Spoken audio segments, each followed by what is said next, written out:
Nobody's listening, right? Hi, Andy. Hello. Is anybody listening? Ooh, I see Crossbackin on Spotify said, I'm listening, fuel truck driver in Fargo, North Dakota. Hey! Not all truck drivers are stereotypical cheers. Oh, yeah. I love that we got those truck driver listeners. I'd love more truck driver listeners. I would love, yeah, if you are a truck driver, hit us up. And thank you for hitting us up. Thank you. This one was on iTunes, Apple, from Katie Somebody. Another convert here from PSM. Shout out St. Monica.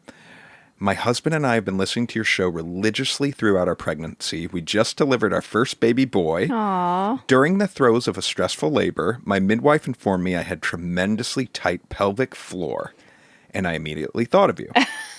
Elizabeth. My husband then asked my midwife if I needed to get pussy PT to get me back in shape ASAP.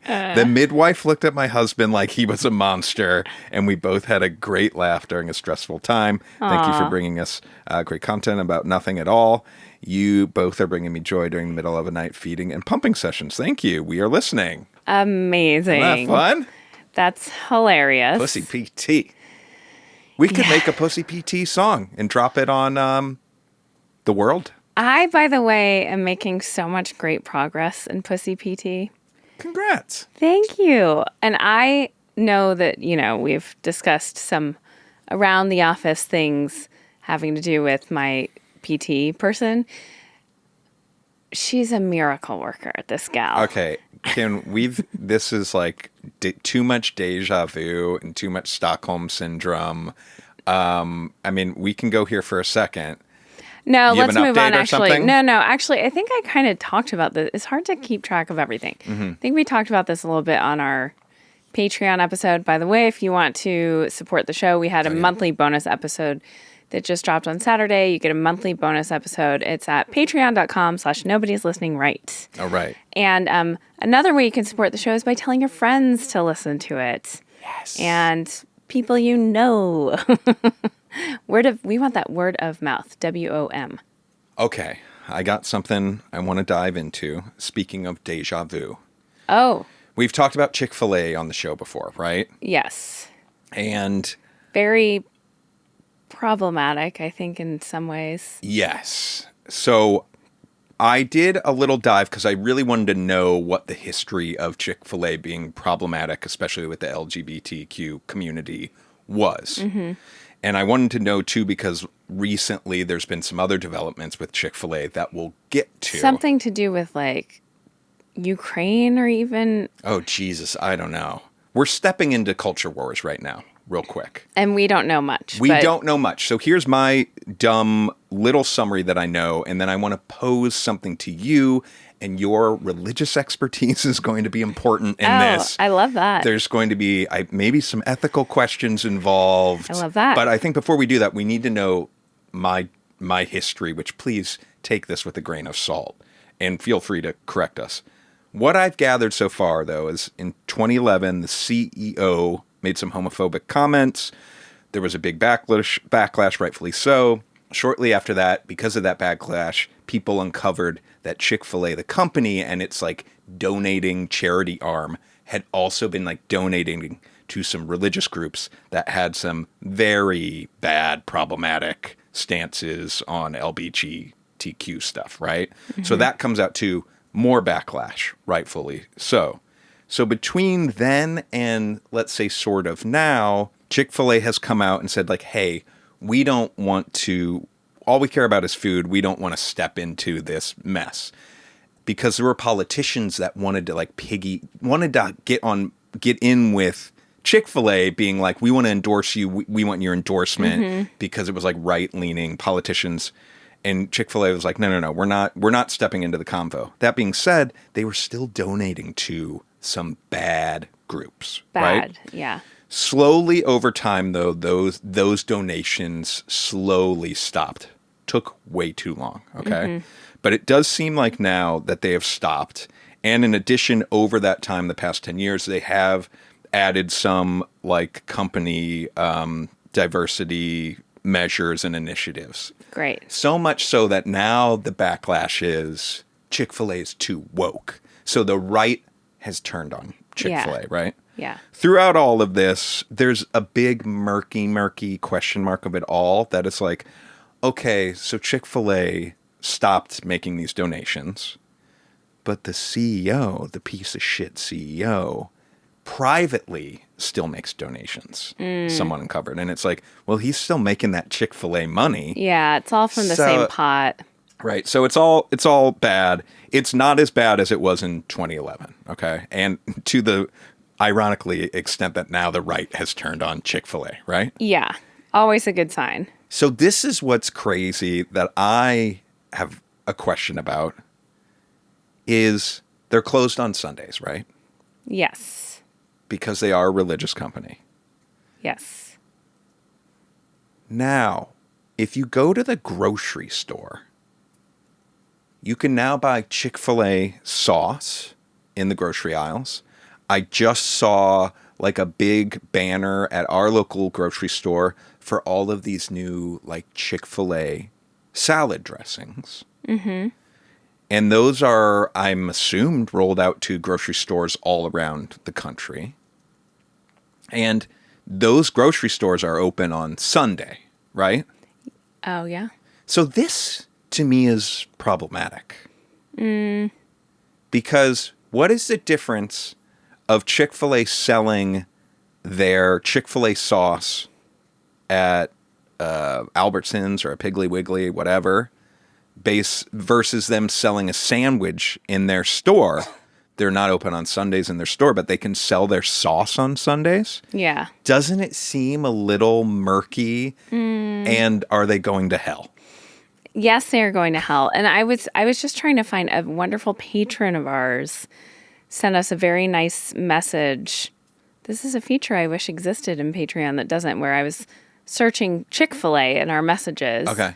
It doesn't, you have to search the person's name, I guess. I don't know, but it's not coming up. Okay. But he linked to some articles. I think the issues with Chick-fil-A go even deeper than we realize. I can imagine.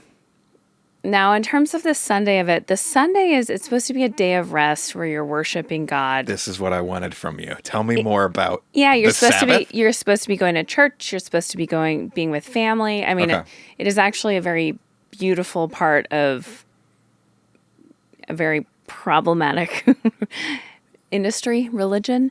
But I do love, I'm all for any rest. Okay. So you're pro Sabbath. I'm pro Sabbath. Okay. You know, it's interesting. Also, yes, pro Sabbath.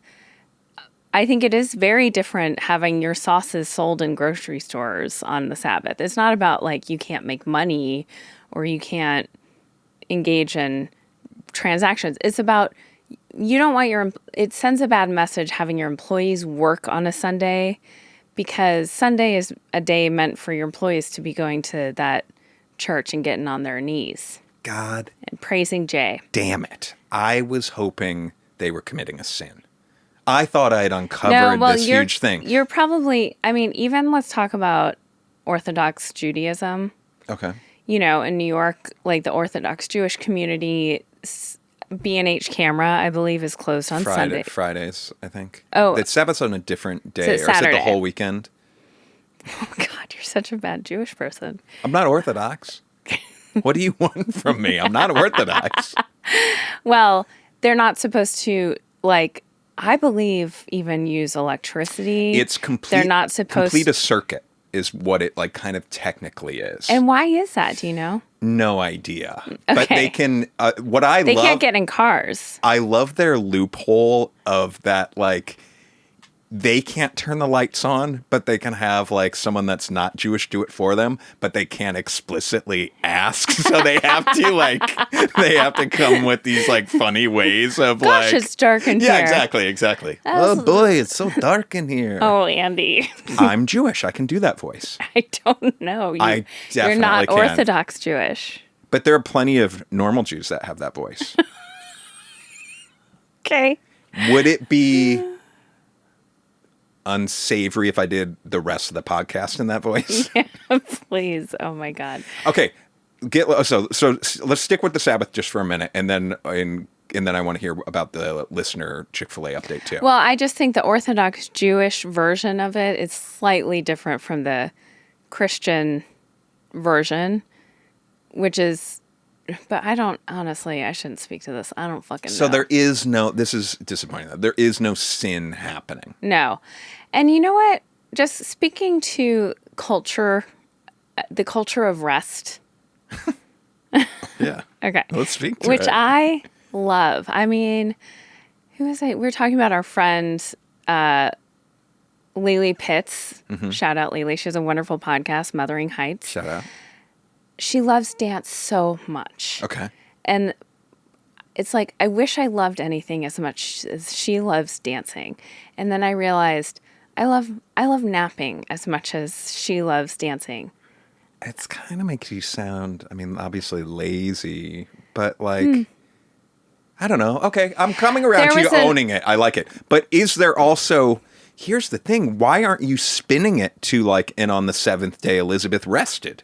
Like, why aren't you spinning it into this like holy thing that you're doing? Okay, so I might, but I also, when you travel abroad, when you go to Spain, there's a siesta. Mm-hmm. That's true. I sometimes often think about, because, we've talked about this recently. We've been getting very into learning French. We're planning for someday at some point in time when we're all working and making money again to take a big trip to Paris, and we want it. We're very excited about it. Mm-hmm. Oui. And have been like looking into that, and also how they eat. It's really interesting. The types of things that they eat is very interesting. But they eat basically bread with butter and jam for breakfast. Let's bring it back to naps and the I'm Sabbath. I'm going to. Okay, I don't want to just go down to how great the French eat. Okay, we're just make sure you come back because I want to talk about Chick-fil-A a little more. Oh yeah, okay. Sorry, Just we'll bring get it back back to your all. Chick-fil-A. Yeah. Don't worry. I understand we're on a path. Okay, well, wait. First, let me then. I was going off path. I'm not going to lie. I was going very, very off path. Okay. There was an article that recently came out, and didn't I send it to you? That was about how people who nap. Now, we're not talking like the hour and a half naps that I typically crave, but like 15 to half hour nap a day it's like so much better for you than to not nap. To me, it's impossible I can't pull that move off. I've never experienced what a 15-minute nap is. So I don't know how to do it. And if I take an hour nap or an hour and a half, I'm so groggy and in a bad mood afterwards. But you are a napper. I love napping. I come from a long line of napping. This kind of goes back to the French thing. My ancestors were French. My natural instinct is to eat the way French people do. I don't really like eating eggs and stuff for breakfast, but the American version of healthy is like protein for breakfast and eggs and bacon and stuff like that. I've always hated it. I always want something sweet for breakfast, and it turns out what I want is a French breakfast. It's like good crusty bread, butter, and jam, coffee. Then they eat lunch.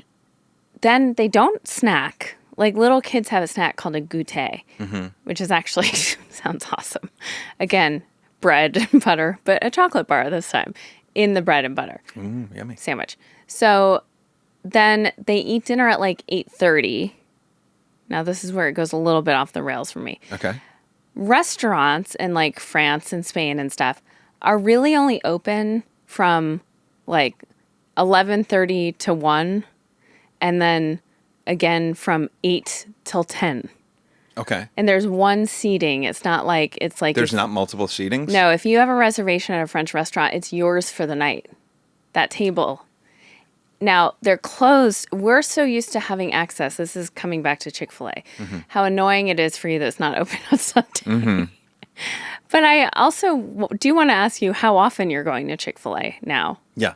So, but in France, I think that it's going to be a bit of a wake-up call when we're like, ooh, let's da-da-da. You kind of have to get your meals in while you can if you're eating out, because everything is closed. we're so used to everything being open, the convenience of 24-hour everything. Yeah, but I think if we're spending time in Paris, I don't think that's going to be as big of a challenge as you think it is. Okay. But I do think it will be different. So, how often are you going to Chick-fil-A that the Sunday Sabbath really bothers you? And or is it just the principle of it's both. knowing, should I want it on Sunday? It's not there for me. No, well, the Chick-fil-A brings up a lot of kind of interesting questions. because I'll tell you, no, it does. It Wait, does. Does it? Yes, it Okay. does. Let's just talk about this aspect of them not being open on Sundays. Let's put aside their bad LGBTQ history for a second. Hard to do, but okay. Hard to do, but let's put it aside for a second. And just look at them being a religious fast food chain. Interesting. Is it wrong that these religious people were like, I want to start a business, and I hope that they were like, I want to make the best goddamn chicken sandwich ever. And I don't think they'd say goddamn. but wouldn't that be a fucking catchy slogan? The best goddamn chicken sandwich you've ever had. I think that, I mean, sure. There's a t-shirt right there for that. That's a t-shirt I might have to make. Chick-fil-A, the best goddamn sandwich you ever had. That's maybe, I was going to say $1 million idea. That's maybe like a $5,000 idea. Yes. Listeners, let us know if you need that shirt. We are getting our merch ready. Stay tuned, TBD. Okay. Is it, like, that's not necessarily wrong. Like, you should be able to be a religious person and an entrepreneur. Look at B&H. Great example. Yeah. A very, most of their employees, Orthodox. Yes. And they are, if not the number one, in the top 5 of like high-end camera, like photographers go to them for camera tech. They're crushing it.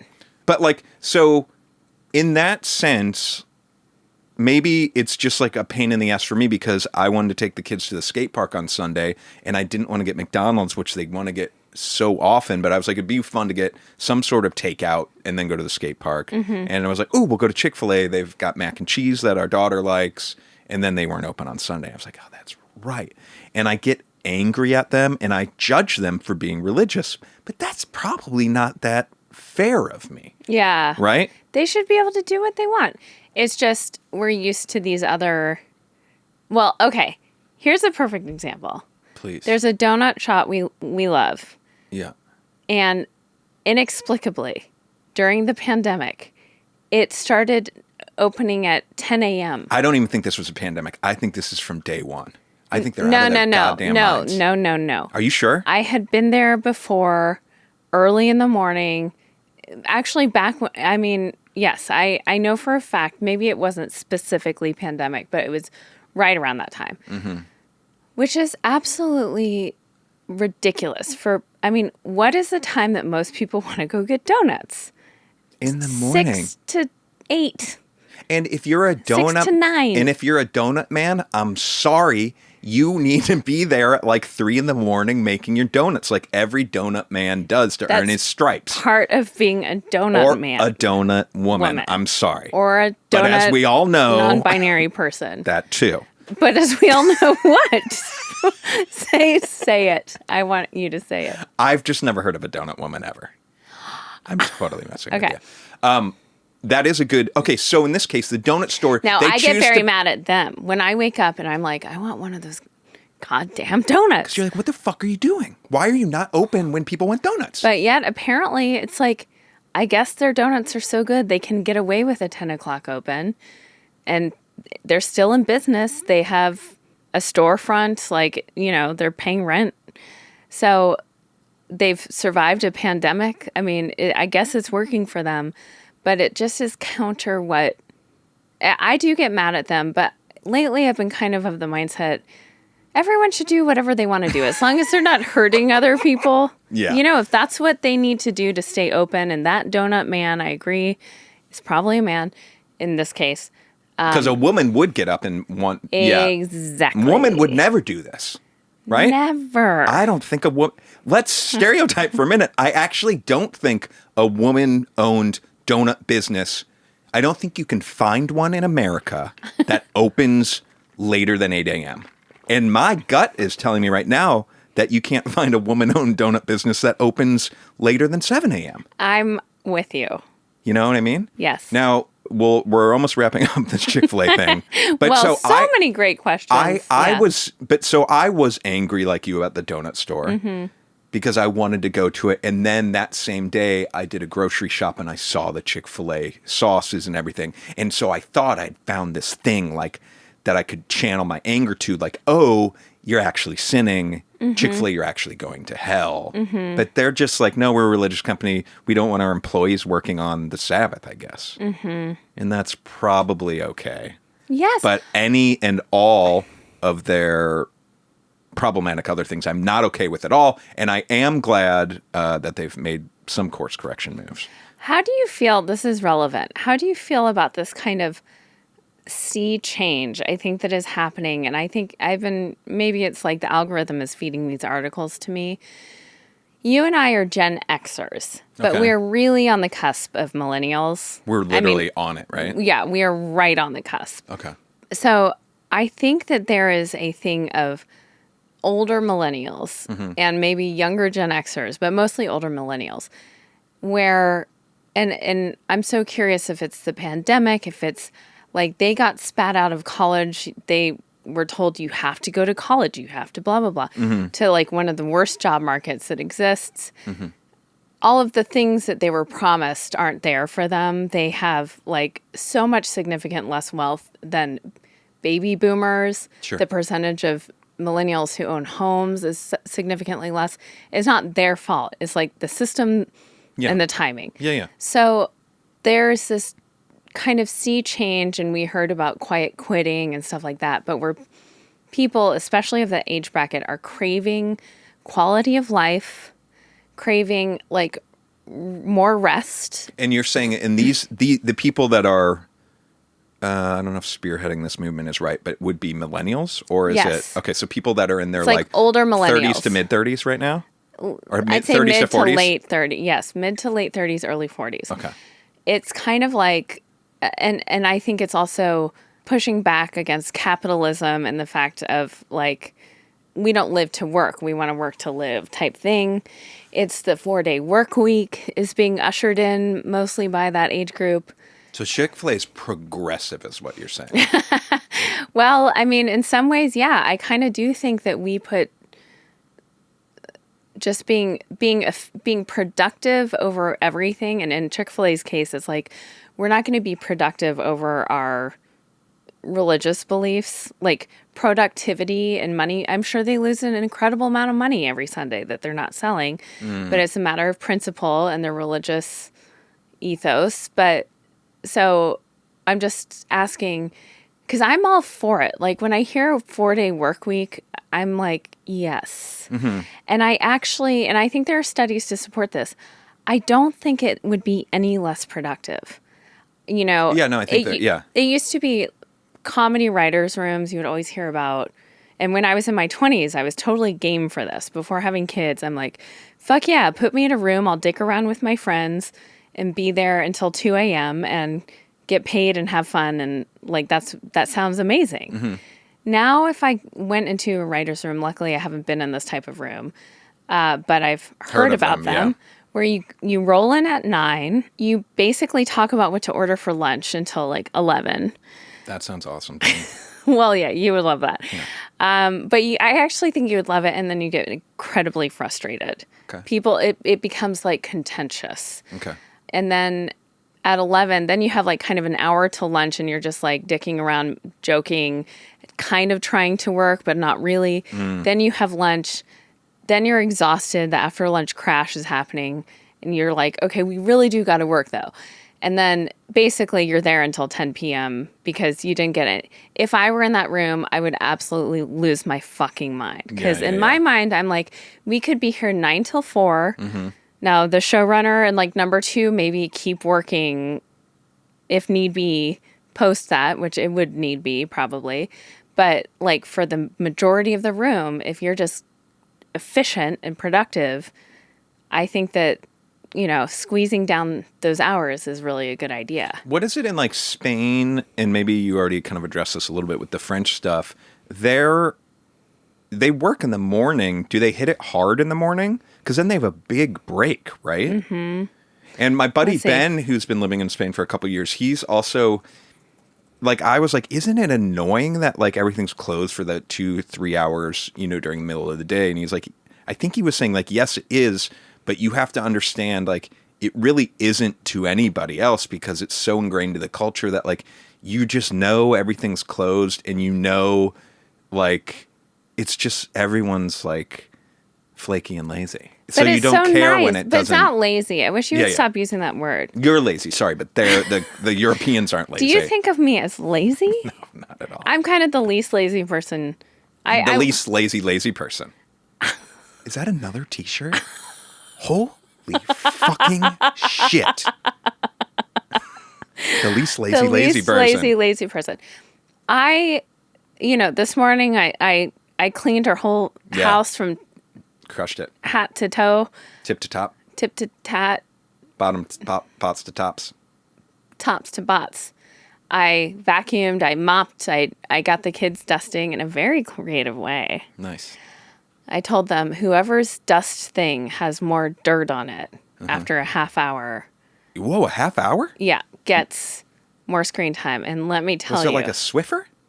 Yes. And you only gave them one for a half hour? Well, Otis ended up needing 2 because he was kind of cheating. He's I go through clever. I go through a Swiffer in like 3 minutes sometimes. Doing what? Dusting. Your butt?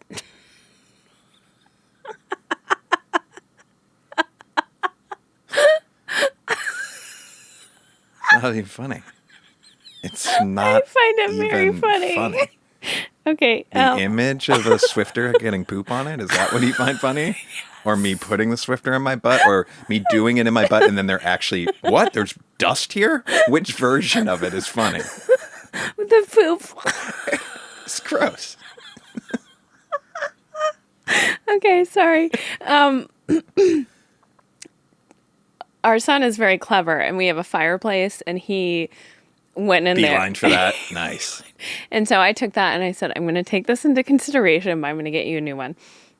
They really did a good job, and I was like, this is kind of a genius hack. And I was going to give them screen time anyway. Doesn't matter. It's great.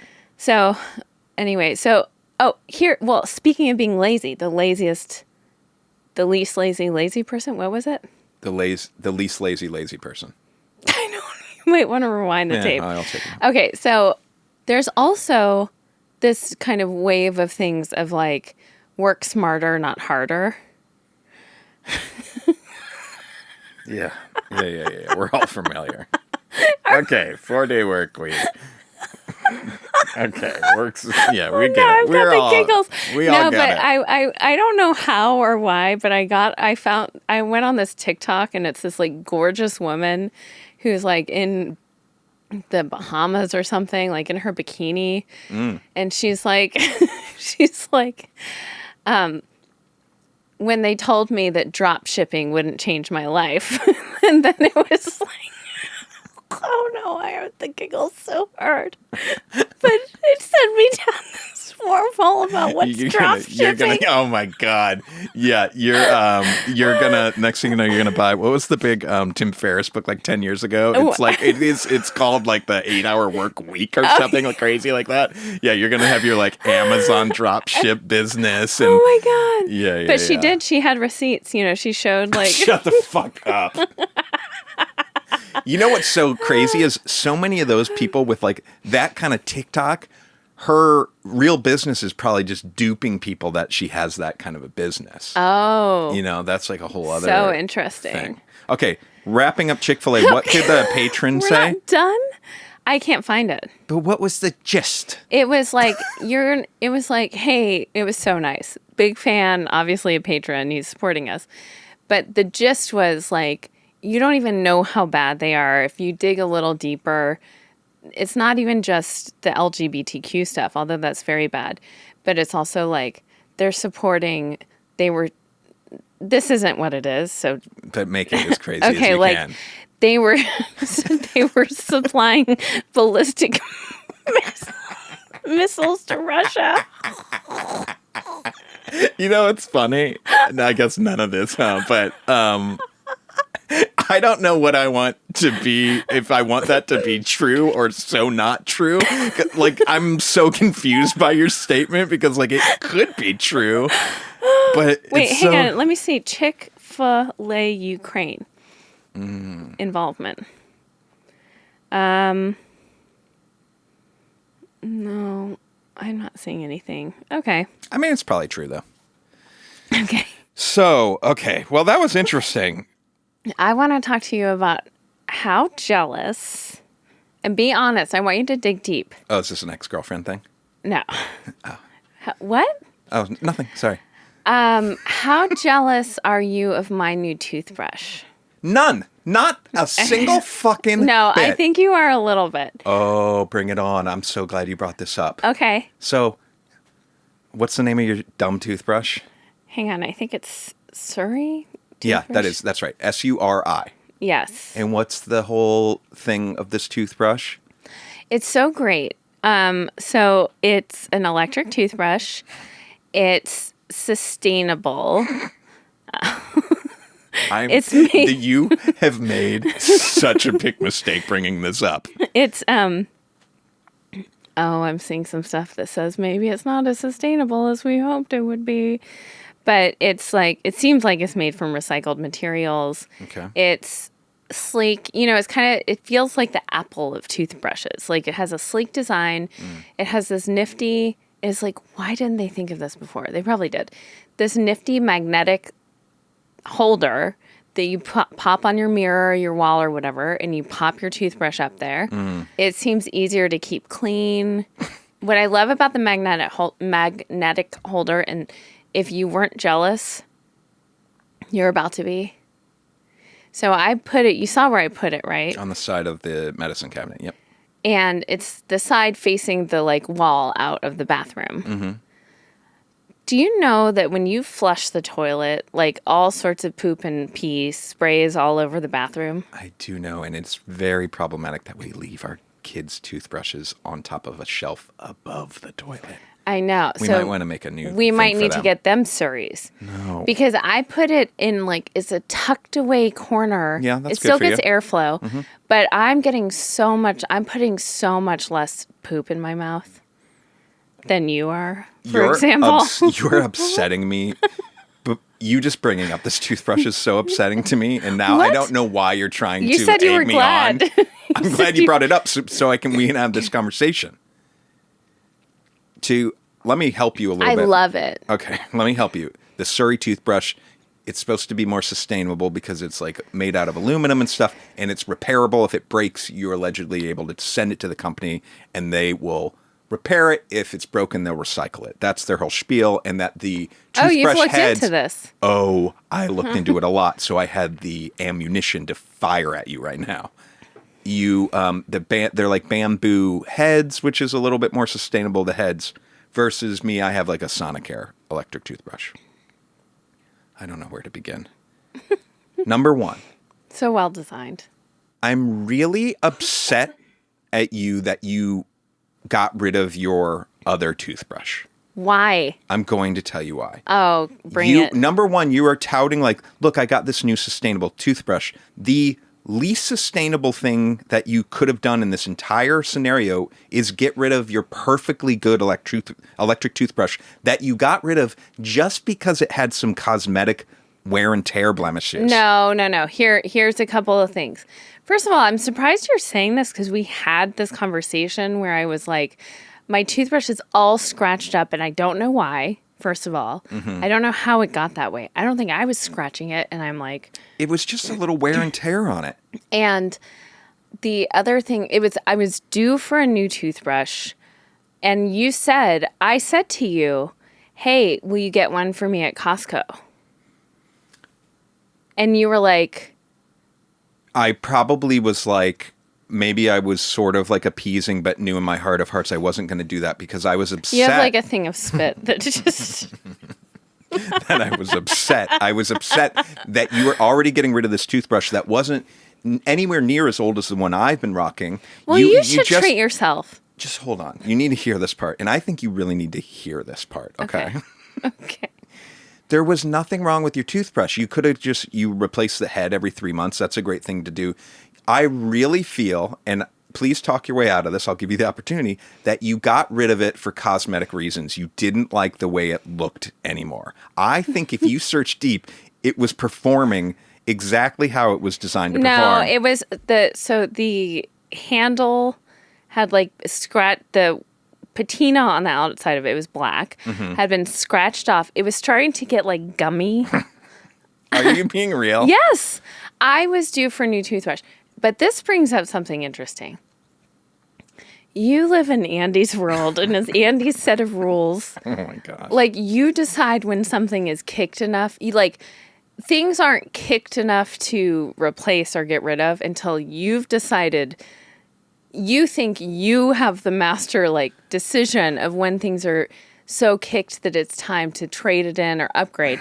Whereas you don't make all the rules. For me, I like things to look nice. I think we've established that. Okay. I like things to be clean. I like things to look nice. And so according to my rules, that toothbrush that I have had for many years. No. I would say less than 2. That's not true. And here's why. I think I've had that toothbrush for 6 years. Oh my God. Okay. Here's the other thing. Because you getting rid of it. This was what was I also. think they were an advertiser on our podcast back in the day or something. No, you're rewriting history, and I'm sorry. I'm going to make you find the receipts for that toothbrush to show you how recently you got it. Receipts. And do you think I keep paper receipts? Stop. Whatever you're doing right now, just stop. You know what I meant. You just used the receipts with the TikTok lady commentary. She has receipts. What receipts? We're going to look in your email and find the order. That's what we're going to do. What was that toothbrush called? Let's not waste time with that yet. Maybe we'll do an update. It's important. Please, I'm getting really angry here. Just hold on.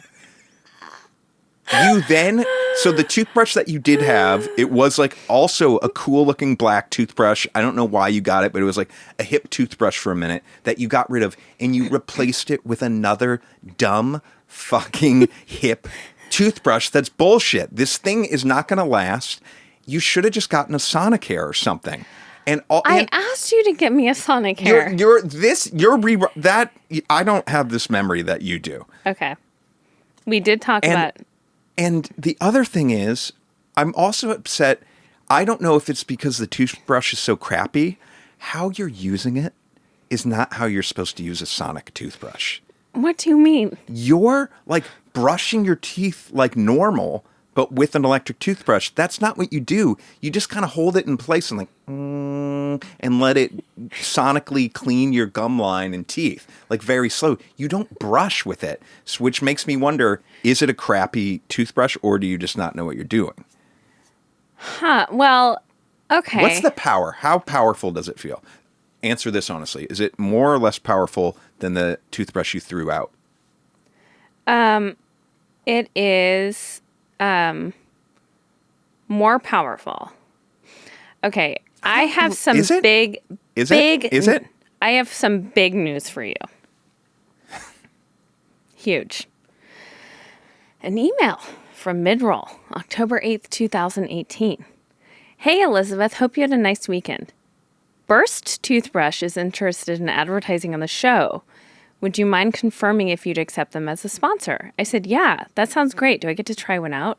Absolutely. They're sending it to you now. Once the deal is finalized, I'll send you info on how to set up to get replacement heads. So I have had this toothbrush since 2018, and no shade against Burst because it has been a great toothbrush. I honestly think, I'll be totally honest here. Burst, in terms of power and toothbrush head, I prefer slightly to this new one. Mm-hmm. But what I like about the new one is the magnetic thing that's getting out of the poop spray.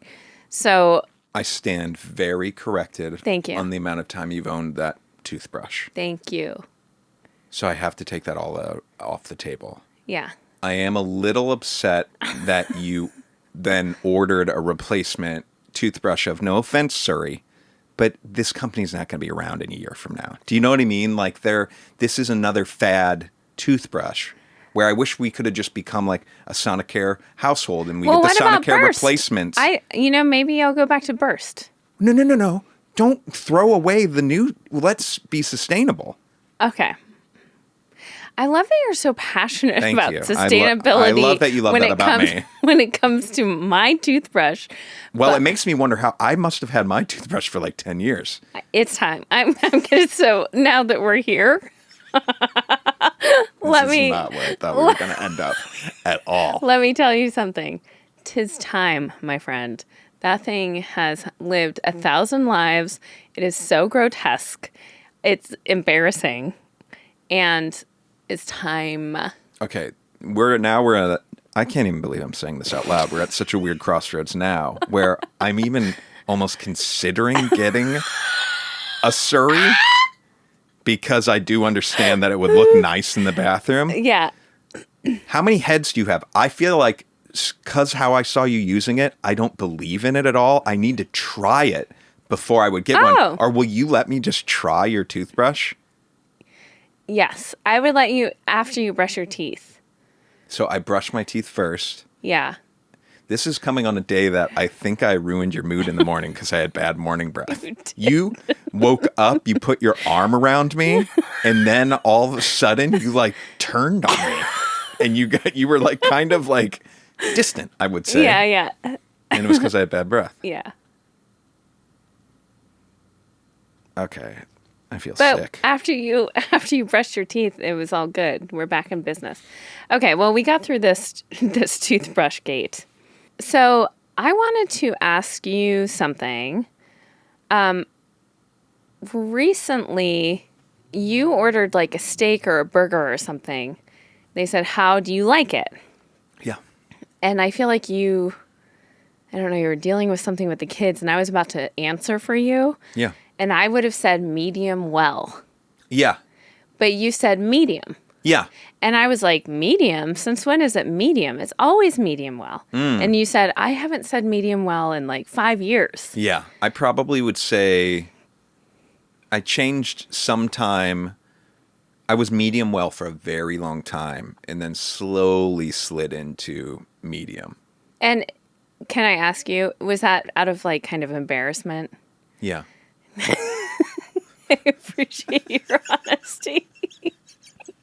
I really do appreciate that. Yeah. Because people who know food and know meat know that like medium well is kind of looked down upon.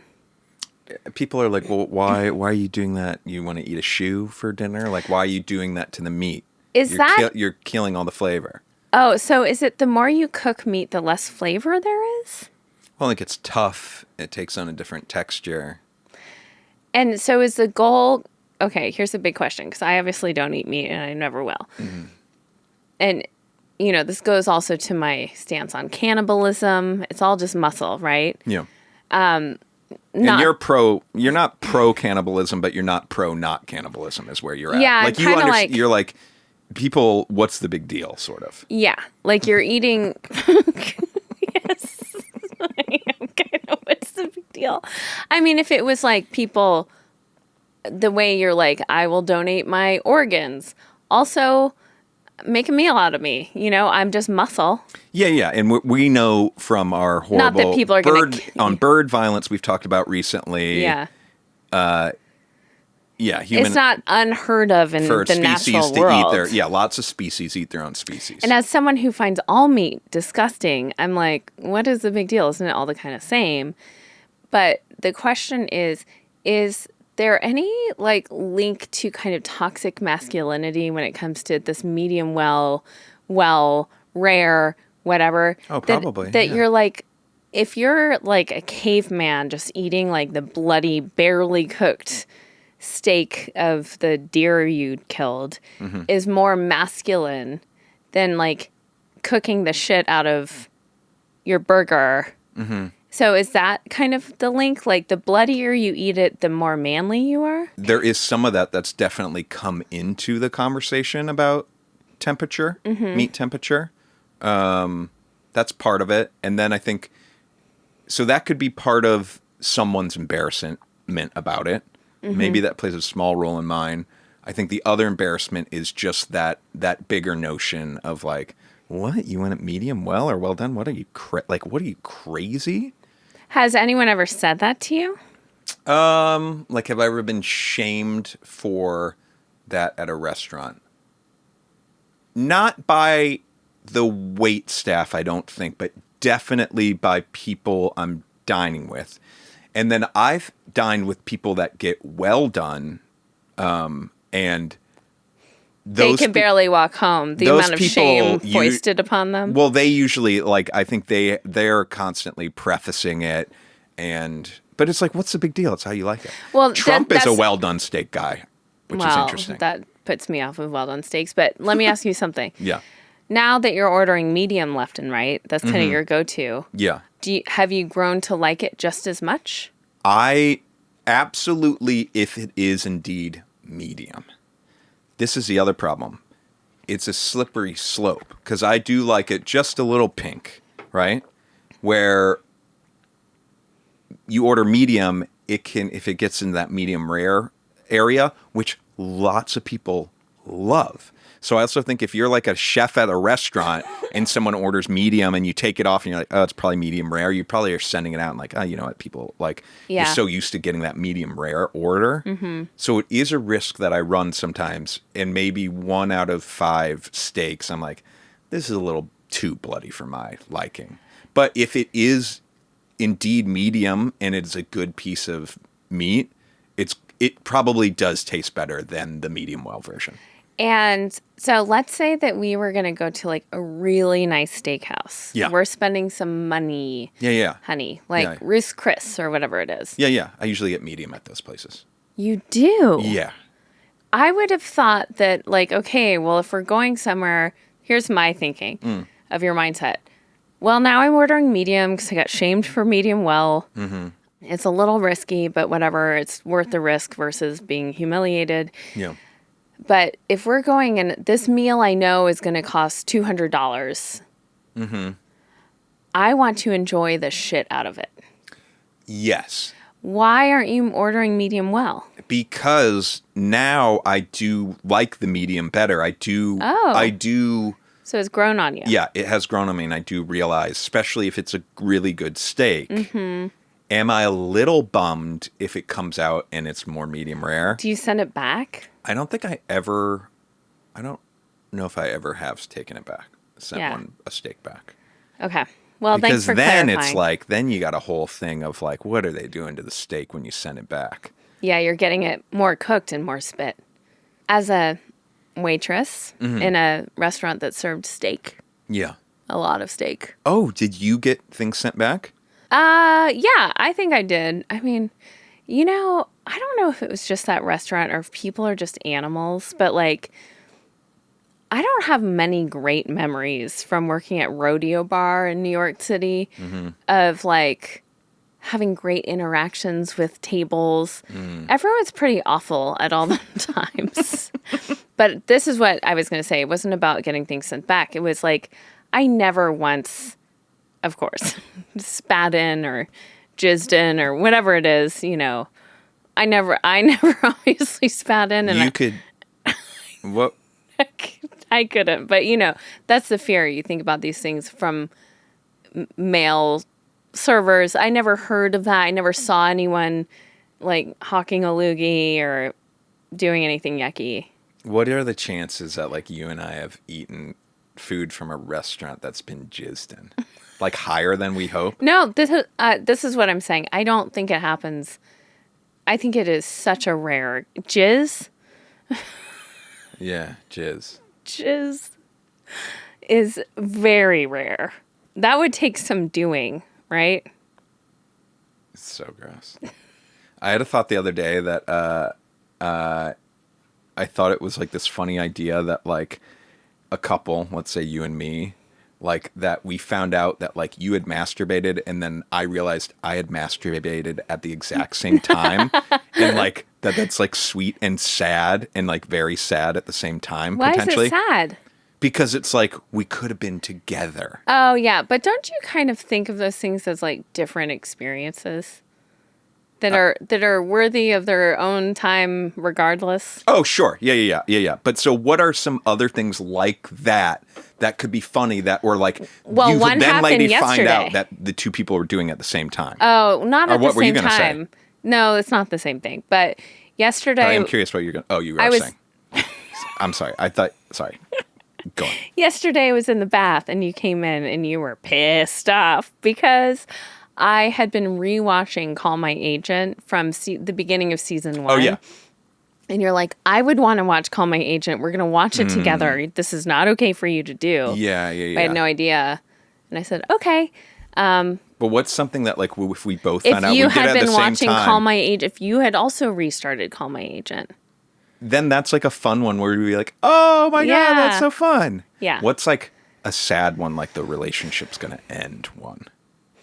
Oh, I have it. Really? You have it way too quick. No. It's you and I are struggling. We're both cutting. Oh, God. Jesus fucking Christ. No. When you hear what mine is,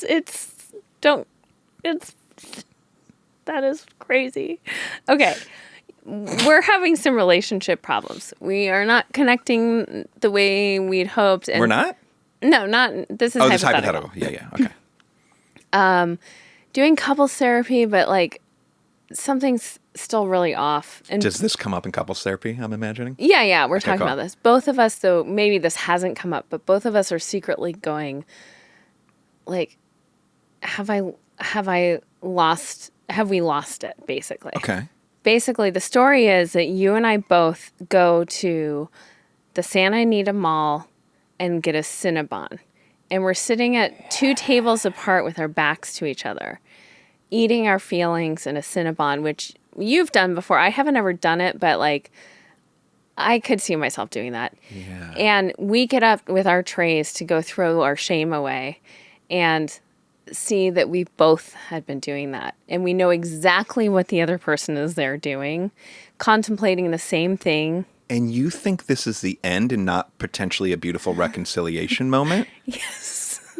Really? Because to Well- me it would be like, wait, oh, and we would get back on track. Well, because it's realizing like, oh, the other person is also at this low point of like, I mean, I've told this story before, but I think it was like a year and a half ago. You were feeling really low about something. You're having a funk. Mm-hmm.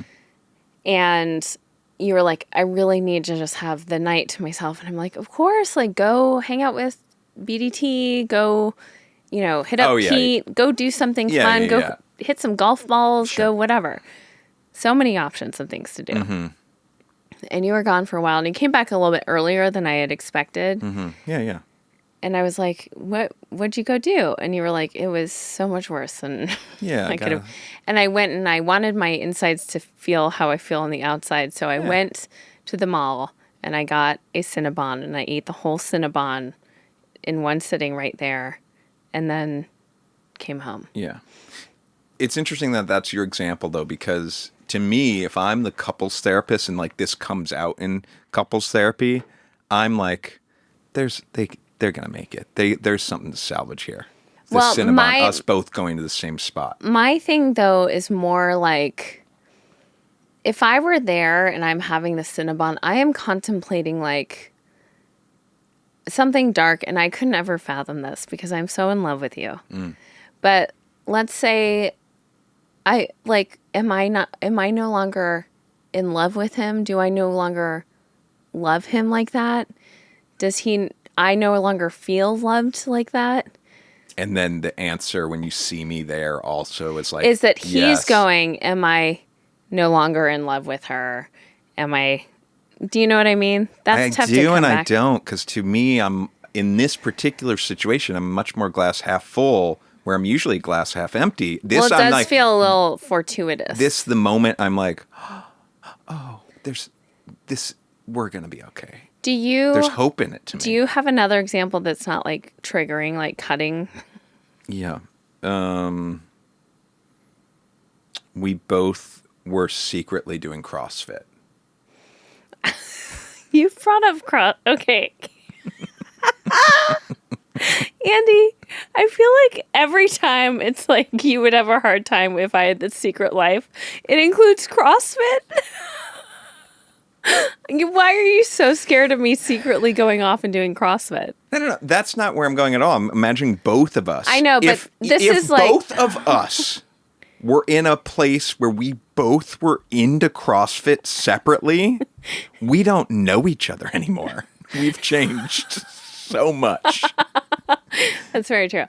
But I was laughing because you've brought up before, like... Let's say you're sneaking around, I don't know, going to CrossFit classes. Yeah. I just find it funny. Right. Don't worry. I will never, ever go to CrossFit. You can go if you want. Let's have an open dialogue about it. I don't want to. I won't. Okay. Great. Cool. Well, that was today. So everyone, thank you for listening. Again, you can support us on patreon.com/nobody's listening right. Good night. Good night.